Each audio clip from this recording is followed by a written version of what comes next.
నాకు చిన్నప్పుడు చైల్డ్ ఆర్టిస్ట్గా ఉన్న యాక్టర్స్ ఎవరైనా ఉన్నారు అంటే అతి తక్కువ ఫేసులు గుర్తున్నాయి, అందులో బాగా గుర్తున్న ఫేస్ మాత్రం నీదే.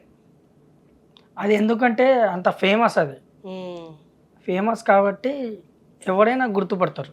అవును. దానివల్ల మీరు నాకు గుర్తుపట్టారు. విక్రమార్కుడు. అదొక్కటే కాదు, ఇంకా చాలా ఉన్నాయి, కానీ అది ఫేమస్ కాలేదు. ఈ సినిమాలో ఎందుకు అంత రియేట్గా అయిందంటే ఆ సినిమాలో హైలైట్ సీన్ అంటే నాదే. అవును. కాబట్టి రియాక్ట్ అయ్యారు మీరు. గుర్తుపట్టాం నిన్ను. ఏం చేస్తున్నావు రవి ఇప్పుడు? సేమ్ సెట్ వర్కే. Set work, production side work చేస్తున్నావా? వెళ్తున్నావా రెగ్యులర్ గా వర్క్ కి?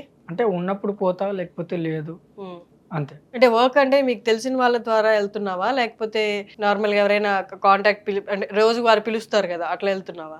లేదు లేదు, తెలిసిన వాళ్ళు ఉన్నారా? అంటే నేను చేసినప్పుడు కొంతమంది పరిచయాలు ఉంటారు కదా, ఎందుకురా ఇట్లా అవుతున్నావు అని చెప్పేసి, ఈ వర్క్కి రారా అని చెప్పేసి పిలిచి తీసుకుపోతారు అనమాట వర్క్కి.